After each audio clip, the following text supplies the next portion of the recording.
Sir, ಶಕ್ತಿ ದೇವಿ ಆಶೀರ್ವಾದ ಪಡೆದ್ರಿ. ಒಂದು ತಾಯಿ ಯಲ್ಲಮ್ಮ ದೇವರ ಇದಕ್ಕೆ ನಾನು ಅವತ್ತು ಅಚಾನಕ್ಕಾಗಿ ಮಧ್ಯರಾತ್ರಿ ಆ ಕಡೆ ಕರ್ಕೊಂಡು ಹೋದಾಗ ನಂಗಲ್ಲಿ ಆ ಸೌದತ್ತಿ ಅಂತ ಬೋರ್ಡ್ ನೋಡೋವರೆಗೂ ಅಲ್ಲಿ ಕರ್ಕೊಂಡು ಹೋಗ್ತಾರೆ ಅಂತ ಗೊತ್ತಿರಲಿಲ್ಲ. ಆಗ ಮನಸ್ಸಿನಲ್ಲೇ ಪ್ರಾರ್ಥನೆ ಮಾಡ್ಕೊಂಡಿದ್ದೆ. ಹಾಗಾಗಿ ಕುಟುಂಬ ಸಮೇತ ಬಂದು ನೆನ್ನೆ ಹರಕೆ ತೀರಿಸಿದ್ದೇವೆ.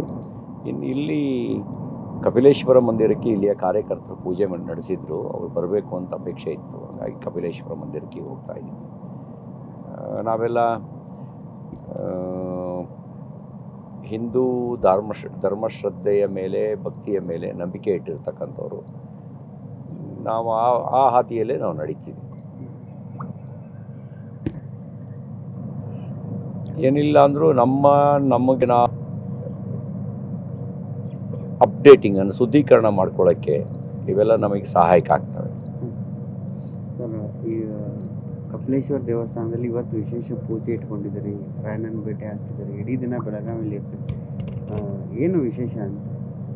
ಇಲ್ಲ, ಈಗ ನಾನು ಭಾಳ ಅಂದರೆ ಹಿಂದೆ 2 ತಿಂಗಳ ಹಿಂದೆ ಆ ಘಟನೆ ಆದ ನಂತರನೇ ನಮ್ಮ ಕಾರ್ಯಕರ್ತರ ಅಪೇಕ್ಷೆ ಇತ್ತು. ಕೆಲವು ಕಾರಣದ ಹಿನ್ನೆಲೆಯಲ್ಲಿ ಲೇಟ್ ಆಯಿತು.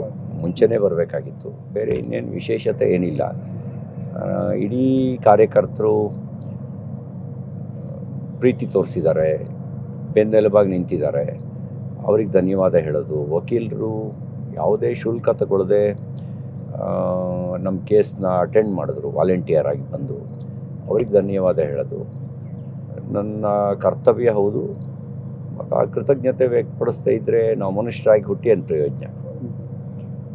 ಸರ್, ಈಗ ಈ ಪ್ರಕರಣಕ್ಕೆ ಸಂಬಂಧಪಟ್ಟಂಗೆ ಏನು ಅಧಿವೇಶನದಲ್ಲಿ ಏನು ಪ್ರಕರಣ ಆಯಿತು, ಆ ಪ್ರಕರಣಕ್ಕೆ ಸಂಬಂಧಪಟ್ಟಂಗೆ ರಾಜಿ ಆಗಬೇಕು ಅನ್ನೋ ನಿಟ್ಟಿನಲ್ಲಿ ಸಾಕಷ್ಟು ಚರ್ಚೆಗಳು ಆಗ್ತಿದೆ. ತಮ್ಮನ್ನು ಕೂಡ ಇವರು ಸಭಾಪತಿಗಳು ಸಂಪರ್ಕ ಮಾಡ್ತಿದ್ದಾರೆ. ಅದೇನಾದರೂ ಆಗ್ತಿದೆ?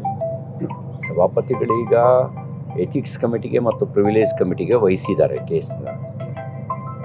ನಾನೇನು ದೊಡ್ಡವನಲ್ಲ. ಸಭಾಪತಿಗಳು ಏನು ತೀರ್ಮಾನ ತಗೊಳ್ತಾರೆ ಆ ತೀರ್ಮಾನಕ್ಕೆ ನನ್ನ ಸಹಮತ ಇದೆ. ನಾನೇನು ದೊಡ್ಡವನಲ್ಲ.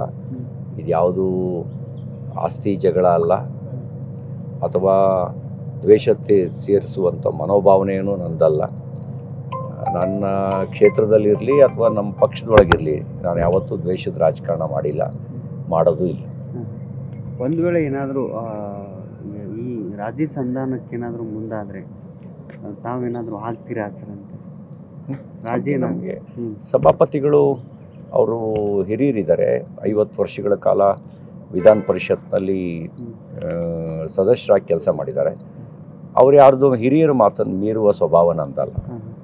ಈಗ ಮತ್ತೇನಾದ್ರು ಸಂಪರ್ಕ ಮಾಡಿದ್ದಾರೆ ಸರ್? ಇಲ್ಲ, ಇತ್ತೀಚೆಗೆ ಆ ಥರ ಸಂಪರ್ಕ ಮಾಡಿಲ್ಲ. ನಾನು ಅವರಿಗೆ ಯಾವುದೇ ಹಿರಿಯರ ಮಾತನ್ನು ಮೀರುವ ಸ್ವಭಾವ ನಂದಲ್ಲ. ಹಿರಿಯರು ಏನು ಹೇಳ್ತಾರೆ ಅದನ್ನು ಪಾಲಿಸ್ತೀನಿ. ಸರಿ, ನಿನ್ನೆ ಬಜೆಟ್ ಆಯಿತು, ಸಿದ್ದರಾಮಯ್ಯನವರ ಬಜೆಟ್ ಬಗ್ಗೆ ನಾವು ನಂತರ ಮಾತಾಡೋಣ. ನ್ಯೂಸ್ ಫಸ್ಟ್, ನಿರ್ಭೀತಿಯಿಂದ ನಿಮ್ಮ ಪರವಾಗಿ.